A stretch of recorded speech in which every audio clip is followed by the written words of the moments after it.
किसान भाइयों बहनों नमस्कार। स्वागत है आप सभी का कार्यक्रम कृषि दर्शन के आज के अंक में। मैं हूं आपके साथ ज्योत्सना।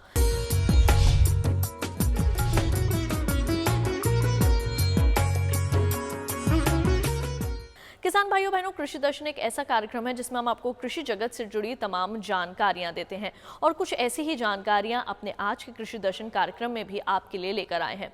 जैसे कि हम सभी ये जानते हैं कि इस वक्त पूरा विश्व जो है वो कोरोना से ग्रसित है और कई तरह के अलग अलग प्रयास भी किए जा रहे हैं कि इससे जान मान की हानि जो है वो कम हो और लोगों को कोरोना से बचाया जा सके। और इसी को देखते हुए नियाप के निदेशक डॉक्टर सुरेश पाल जी ने भी किसानों के लिए कुछ नीतियां तैयार की हैं।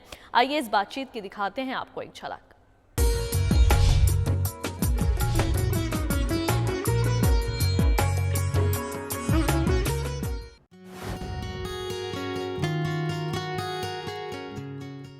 देश भर में लॉकडाउन की स्थिति बनी हुई है।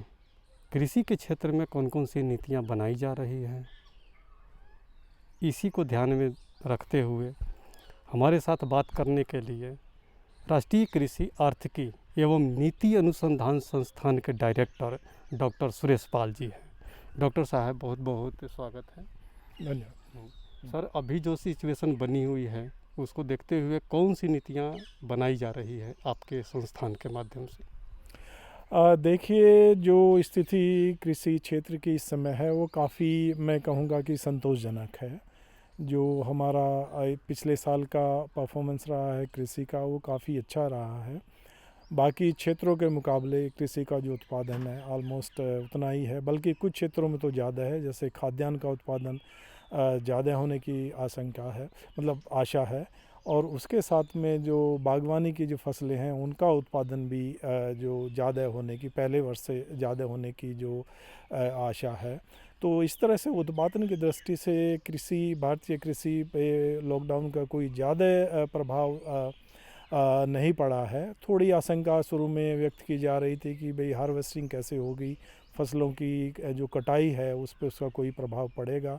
लेकिन स्थिति को देखते हुए किसानों ने बड़ी सूझबूझ से काम लिया है और उसका जो लॉकडाउन का असर है कृषि की जो फसलें थी जो रबी की, उनकी कटाई पे कुछ ज़्यादा उतना उस पर असर नहीं पड़ा है।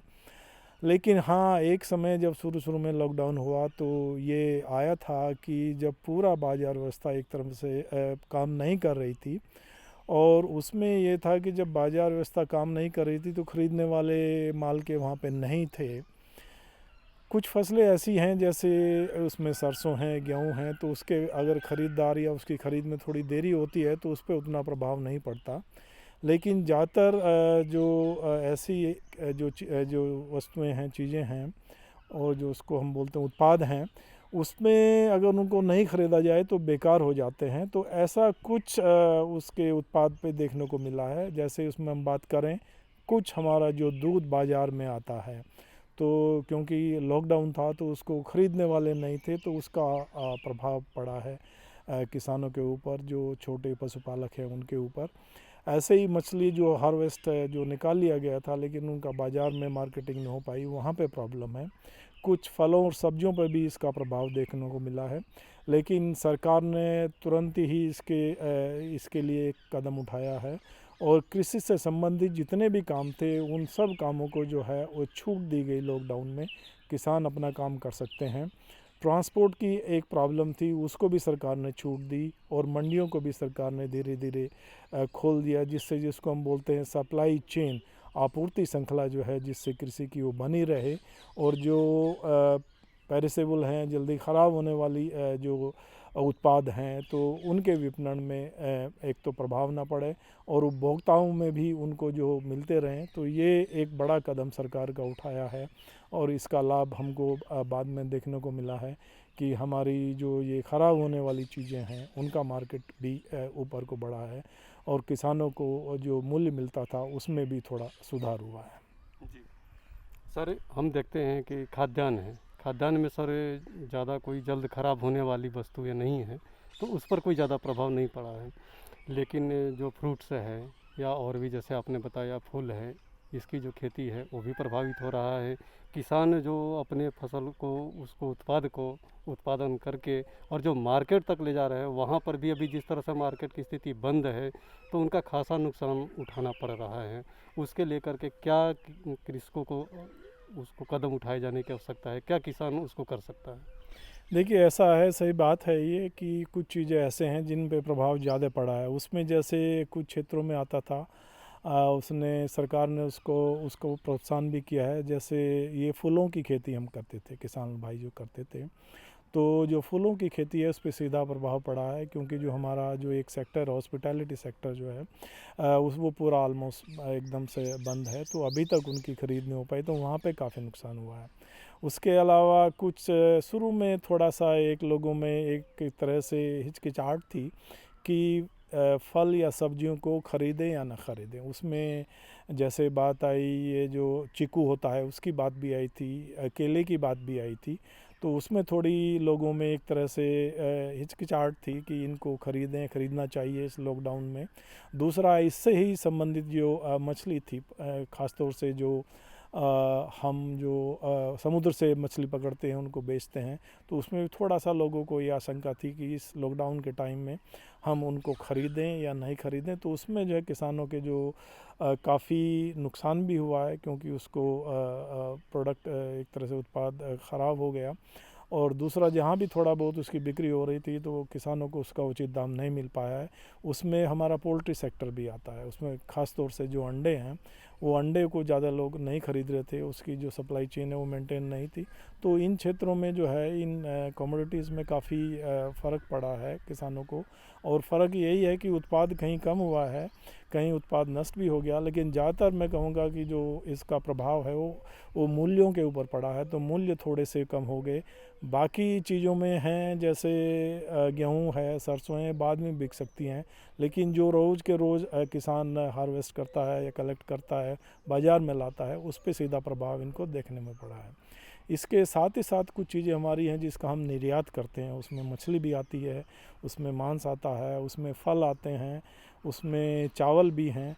तो उसके ऊपर भी अभी तक आंकड़े सामने ठीक से नहीं आए हैं, बट हो सकता है क्योंकि बाज़ार व्यवस्था उतनी सुचारू रूप से नहीं चल रही थी, तो हो सकता है कुछ जो उत्पादों के ऊपर जो उनका जितना निर्यात हो जाना चाहिए था उतना निर्यात अभी तक नहीं हुआ है। और सरकार में सभी स्तर पर इस पर चर्चा चल रही है। हमने भी एक पत्र लिखा है इसके ऊपर जो हमारी वेबसाइट के ऊपर अवेलेबल है। उसके बाद ICR ने भी एक बड़ी बैठक इसके ऊपर की है, और सरकार में भी इसमें हम देखा होगा न्यूज़ में जैसे आया था, माननीय प्रधानमंत्री ने एक उच्च स्तरीय बैठक इस पे बुलाई थी। उसमें भी जो है ये समीक्षा की गई कि कृषि क्षेत्र को हम कैसे सुचारू रूप से आगे ले जा सकते हैं। इसमें सबसे अच्छी बात ये और देखने को आई है कि इस साल जो मौसम का पूर्वानुमान है वो भी एकदम सही है। उसमें आशा ये की गई है कि जो ये मौसम है आने वाला बरसात का, उसमें सामान्य वर्षा होगी। तो हमारा जो कृषि का अगला जो ये फसल आती है ख़रीफ की, तो उसका भी उत्पादन मैं समझता हूँ सामान्य रहेगा। लेकिन इसके साथ ही ज़रूरत है, क्योंकि इसकी अगली फसल के जो है उनको शुरू होने में अभी कुछ क्षेत्रों में टाइम है।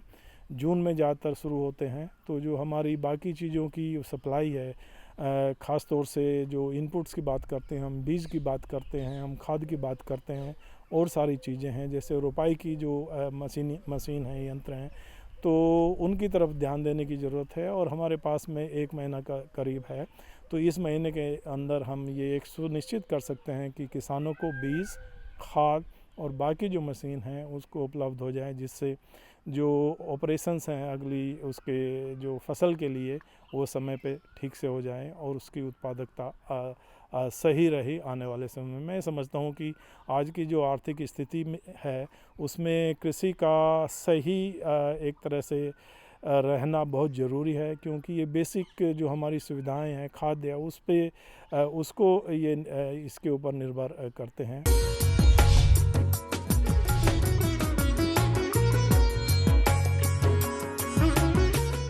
और इसी के साथ कार्यक्रम कृषि दर्शन में वक्त हो चला है एक छोटे से ब्रेक का। जल्द लौटेंगे वापस। आप देखते रहिए दूरदर्शन के साथ।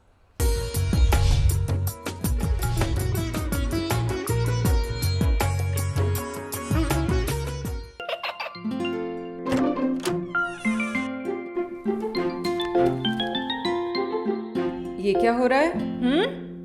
काशवी, इतने कम मार्क्स? काशू, बेटा पढ़ा करो। पढ़ोगी नहीं तो आगे कैसे बढ़ोगी? मम्मा, मैं भी तो आपसे यही कहना चाहती हूँ, पढ़ा करो। आप पढ़ोगे नहीं तो आगे कैसे बढ़ोगे? मतलब? वो देखो। सिर्फ बैक पर छपा ऑर्गेनिक नहीं, ऑर्गेनिक का निशान पहचानिए। पीजीएस ऑर्गेनिक का ये लोगो उन किसानों की पहचान है जो आज भी परंपरागत विधि से रसायन मुक्त खेती कर आपके लिए शुद्ध फसल उपजा रहे हैं। अब समझे मम्मा, अगर मैं प्योर ऑर्गेनिक फूड नहीं खाऊंगी तो अच्छे मार्क्स कहाँ से लाऊंगी? अच्छा बच्चों, जैविक खेती की इस मुहिम को आगे बढ़ाइए, शुद्ध ऑर्गेनिक अपनाइए।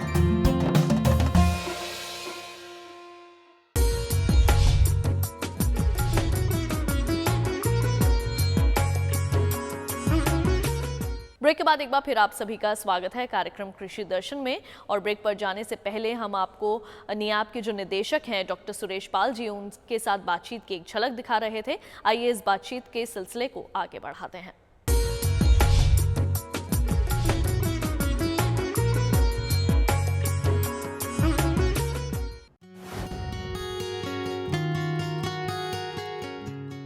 आपने बताया कि मज़दूरों की समस्या है। वाकई में सर यह है कि जो अभी लॉकडाउन की स्थिति है उसमें मज़दूर भाई के बहुत बड़ी समस्या सामने उभर के आया है। ख़ास तौर से जो द्वितीय क्षेत्र है, जो सेकेंडरी सेक्टर है, वो एक तरह से लगभग बंद हो चुका है। तो वहाँ से जो मज़दूर भाई हैं वो पलायन कर रहे हैं अपने गाँव की तरफ है, और इसका खेती किसानी पर सर सीधा असर पड़ने वाला है, क्योंकि उस पर ज़्यादा डबल बोझ पड़ेगा।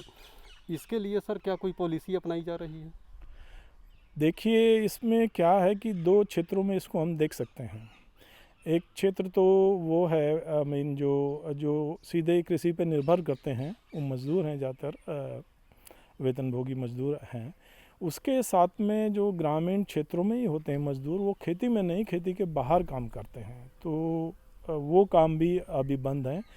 कुछ क्षेत्रों में अभी सरकार ने उसको शुरू किया है, जैसे मनरेगा वाला शुरू किया है, इरिगेशन के लिए शुरू किया है, कहीं कहीं कंस्ट्रक्शन का काम भी शुरू किया है। तो ये स्वाभाविक है कि इसका फ़ायदा उन मज़दूरों को होगा, लेकिन वो काफ़ी बड़ा तबका है और उनका जो अभी एक तरह से आजीविका है वो फिर कृषि के ऊपर जाएगी, अगर वो कृषि में काम करना चाहते हैं। तो मज़दूर गांव में होंगे, लेकिन ज़रूरी नहीं, क्योंकि उनको काफ़ी हो सकता है समय हो गया हो, वो खेती से बाहर काम कर रहे हैं, तो उनको सही तरह से जो है एक तरह से रोज़गार के अवसर प्रदान करना ही सरकार की प्राथमिकता है। और सरकार ने, जैसे मैंने कहा, भी कदम उठाए हैं। एम्प्लॉयमेंट की जो स्कीम है उनको छूट दी गई है इस लॉकडाउन में कि वो सही से सावधानी बरतते हुए उसमें काम कर सकते हैं। एक ये है।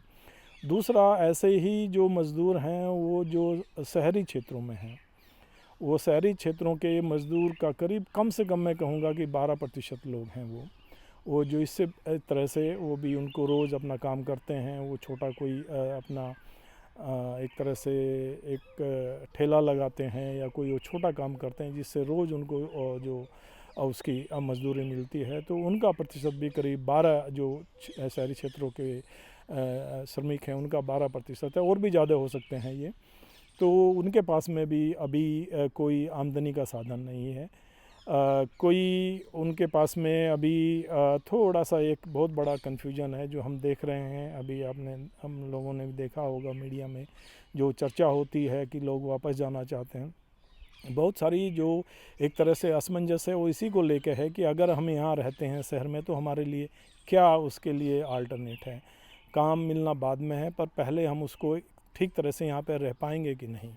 तो ये बहुत ज़रूरी है कि सरकार का जो प्रयास है, इसमें जो काम कर रहे हैं, उसमें चाहे उनका रहने का इंतज़ाम हो, चाहे उनके खाने का इंतज़ाम हो, तो उसकी सुचारू रूप से जो है जानकारी उनको निरंतर मिलनी चाहिए। अगर उनके पास में जानकारी नहीं होगी तो उनको एक तरह से बड़ा असमंजस में वो रहेंगे, और जिसका एक तरह से प्रतिकूल प्रभाव उनकी उस पे मानसिकता के ऊपर पड़ेगा। दूसरा ये है कि उसमें से कुछ लोग वापस जाना चाहते हैं, तो इसको भी देखना है कि उनका इस समय में वापस जाना कितना सही है, उसके क्या अरेंजमेंट हैं, वो सरकार उस पर ध्यान दे रही है। उनकी काफ़ी वो एक तरह से जितनी भी चिकित्सा सुविधाएं हैं उनकी जो जांच ज़रूरी है वो जांच करके उनको वापस भेजने के इंतज़ाम भी कर रहे हैं। लेकिन हमको देखना है कि ये जो मज़दूर वर्ग है हमारा, ये काफ़ी एक तरह से मैं कहूँगा सबसे ज़्यादा प्रभावित वर्ग है और इसकी तरफ सरकार ध्यान दे भी रही है और ध्यान देना भी चाहिए। सर, अभी जो जिस तरह से सिचुएशन बना हुआ है कि लॉकडाउन हुआ और एक सप्ताह के अंदर में ही मजदूर भाई सीधा रोड पर आ गए कि उनके पास है खाने की समस्या है, रहने की समस्या, हर तरह की समस्या सामने आ गई। क्या सर एक बार पुनः इसको सोचने की आवश्यकता है राज्य सरकार को और केंद्र सरकार को कि मजदूर जो जिस स्टेट के हैं वहीं पर उनको कुछ काम दिया जाए, उनको वहीं पर कुछ रोजगार सृजन करने की इस तरह से व्यवस्था किया जाए? क्या इस पॉलिसी में कुछ ऐसा बदलाव करने की आवश्यकता नहीं, है? ये बात आपने बड़ी अच्छी पूछी है। जैसे मैंने पहले भी कहा था कि सभी क्षेत्रों में इसमें सरकार ने अभी छूट दी है लॉकडाउन में, जो लॉकडाउन 3 बोलते हैं हम, 3.0, जो तीसरा एक तरह से फेज़ है। उसमें कुछ चीज़ों में छूट दी है, पहले भी दी गई थी। जैसे मैंने कहा मनरेगा का एक काम है जो गांव में या उसके आसपास के क्षेत्रों में ये होगा। दूसरा इरिगेशन प्रोजेक्ट में ये काम होगा, कंस्ट्रक्शन में ये काम होगा। उसके अलावा जो काफ़ी जो मज़दूर हैं वो जो काम करते थे, बाकी जो मार्केटिंग से रिलेटेड जितनी भी एक्टिविटीज़ थी उसको भी सरकार ने छूट दी है। उसके अलावा धीरे धीरे कुछ इकोनॉमिक एक्टिविटीज़ भी सरकार ने जो है उसमें छूट दी है। सावधानी रखें, अपना उसमें काम करें। तो ये इकोनॉमिक एक्टिविटीज़ जो आर्थिक गतिविधियां हैं जैसे जैसे तेज़ी पकड़ेंगी तो मैं समझता हूँ इन लोगों की जो समस्याएं हैं उसको भी धीरे धीरे उसका एक तरह से निवारण हो जाएगा।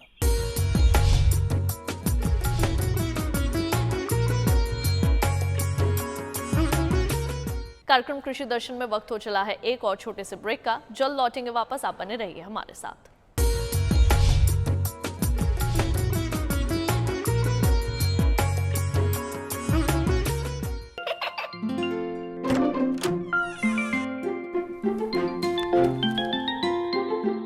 ये क्या हो रहा है? काशवी, इतने कम मार्क्स? काशू, बेटा पढ़ा करो। पढ़ोगी नहीं तो आगे कैसे बढ़ोगी? मम्मा, मैं भी तो आपसे यही कहना चाहती हूँ, पढ़ा करो। आप पढ़ोगे नहीं तो आगे कैसे बढ़ोगे? मतलब? वो देखो। सिर्फ बैक पर छपा ऑर्गेनिक नहीं, ऑर्गेनिक का निशान पहचानिए। पीजीएस ऑर्गेनिक का ये लोगो उन किसानों की पहचान है जो आज भी परंपरागत विधि से रसायन मुक्त खेती कर आपके लिए शुद्ध फसल उपजा रहे हैं। अब समझे मम्मा, अगर मैं प्योर ऑर्गेनिक फूड नहीं खाऊंगी तो अच्छे मार्क्स कहाँ से लाऊंगी? अच्छा बच्चों, जैविक खेती की इस मुहिम को आगे बढ़ाइए, शुद्ध ऑर्गेनिक अपनाइए।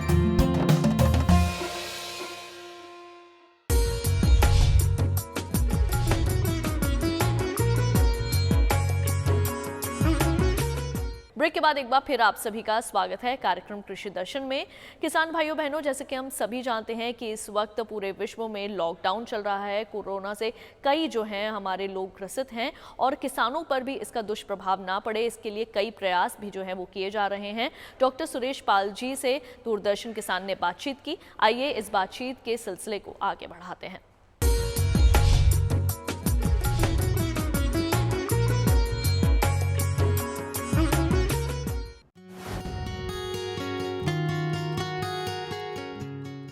सर, प्रधानमंत्री का सपना है 2022 तक किसानों की आय डबल करना है। एक और लक्ष्य डिसाइड कर दिए कि 2024-25 तक $5 ट्रिलियन के लिए। अभी जो सर सिचुएशन बना हुआ है उसको देखते हुए क्या आपको लगता है कि ये संभव हो पाएगा? देखिए, असंभव तो कुछ नहीं है। अभी जो स्थिति है ज़रूर उसके थोड़ा एक लगे से देखा जाए तो उसका एक ठहराव कहें या एक छोटा सा उसमें एक ब्रेक आता है, क्योंकि जो जितनी आर्थिक गतिविधियां हैं वो कम हो गई हैं। लेकिन ये एक तरह से हम ये नहीं कह सकते कि ये लगातार बना रहेगा। ये हम उम्मीद करते हैं जल्दी इस समस्या का कुछ समाधान होगा और सरकार कुछ नई अपनी नीति निकालेगी, कैसे हम इस समस्या के होते हुए भी हम कैसे अपना काम कर सकते हैं। तो ये एक अस्थाई मैं कहूँगा एक तरह से स्थिति है और इस पे जैसे जैसे हम काबू पाएंगे तो हमारा जो दूरगामी जो हमारे लक्ष्य हैं, चाहे कृषि से संबंधित हो चाहे बाकी चीज़ों से संबंधित हो, उनको हम प्राप्त कर सकते हैं। लेकिन ज़रूरी है हम उसमें जो हमारा जो प्रयास है उनको हम और गति दें, उनको उस दिशा में और आगे ले जाएं। कृषि में उतना मुश्किल नहीं है क्योंकि ये 5 साल का समय है जिसमें हमको करना है। ऐसे ही जो इकोनॉमी का है वो भी 5 साल का है, लेकिन उसमें हमको स्टेप्स लेने पड़ेंगे, कुछ स्टिमुलस लेने हैं जिनको हम बोलते हैं फिस्कल स्टिमुलस। तो उनके हिसाब से ये जो इकोनॉमी है उन स्टिमुलस से कैसे हम जल्दी से हम ट्रैक पर ले आए जिससे जो हमारी आर्थिक गति की जो स्थिति है वो और बेहतर हो, कृषि हमारी और बेहतर हो और जो हमारे लक्ष्य हैं विकास के उनको हम जो है पूरा कर सकें। अगर हम बात करते हैं जीडीपी के, तो जीडीपी में लगातार गिरावट आ रहा है। देखा जा रहा है कि सर जो रेटिंग एजेंसियां हैं वो भी लगातार करें कि इसका जो भारत के जो जीडीपी है उसमें गिरावट आएगा। आप कृषि को सर किस रूप में देखते हैं? आप अपने अनुसंधान जो संस्थान है उसके माध्यम से। कृषि में मैं नहीं समझता कि उस पर ज़्यादा प्रभाव होगा। इनफैक्ट जो कृषि की स्थिति है वो बेहतर है और इसको देश की आर्थिक स्थिति में इसका महत्वपूर्ण योगदान रहेगा क्योंकि लोगों को ये एक तरह से आजीविका का साधन भी है। दूसरा, ये आर्थिक स्थिति जो हमारी आर्थिक वृद्धि दर होती है उसमें सीधा उसमें योगदान देती है। अगर हमारी कृषि अच्छी रहेगी तो आर्थिक स्थिति हमारी अच्छी रहेगी और जो लोग वो करीब मैं कहता हूँ कि करीब आधे जो लोग काम करने वाले हैं वो कृषि के ऊपर परोक्ष रूप से या परोक्ष रूप से उस पर निर्भर करते हैं, तो उनको भी जो है एक तरह से फ़ायदा रहेगा कृषि को ठीक होने में। और कृषि एक तरह से एक सेफ्टी नेट इकोनॉमी के लिए बन के तैयार एक तरह से सामने आ रहा है कि हमारा उत्पादन पहले से ज़्यादा है। हमारी एग्रीकल्चर कृषि की जो वृद्धि दर है वो पहले के बराबर नहीं तो उससे थोड़ा आसपास ही रहने की उम्मीद है। तो ये तो अपने आप में कृषि का एक बड़ा योगदान है। और आप देखिए कि ज़्यादातर जो अभी जो हमारे सामने जो सूचना आ रही है या जो चाहे उसमें कितना डेप्थ है या सच्चाई है, ग्रामीण क्षेत्रों से उतनी ज़्यादा परेशानी वाली अभी जानकारी किसी के पास में नहीं आ रही है। उसका कारण यही है कि ग्रामीण क्षेत्र का और गाँव का अपना एक सामाजिक ढांचा होता है, उसके अंतर्गत वो काम करते हैं। वो सभी लोगों को समझते हैं कि एक साथ मिलके उनको कैसे हम लें। ऐसी जब तक कि ऐसी परिस्थिति आती हैं तो उसमें किसान हो चाहे मज़दूर हो, उनके पास में जो होता है उसको सबके साथ में वो साझा करते हैं, सबका वो ध्यान रखते हैं। तो ग्रामीण क्षेत्रों से कोई भी ऐसी अभी तक अप्रिय जो समझें या जिसकी हम अपेक्षा ना करते हों और वो हमारे सामने ऐसी जानकारी ग्रामीण क्षेत्रों से आई है वो नहीं है। केवल यही आ सकती है कि गांव में अब लोग ज़्यादा होंगे, कृषि वही है, तो कृषि पे हम कह सकते हैं थोड़ा सा हो सकता है ये एक लोगों को सपोर्ट करने का जो भार है वो थोड़ा कुछ दिनों के लिए ज़्यादा हो, बट जैसे ही स्थिति सामान्य होगी सब चीज़ें अपनी जगह ठीक रूप से काम करेंगे।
तो किसान भाइयों बहनों, हमारे आज के कृषि दर्शन कार्यक्रम के इस अंक में बस इतना ही। उम्मीद है कि हमारे आज के कार्यक्रम में दी गई जानकारियां आप सभी के जरूर काम आएंगी।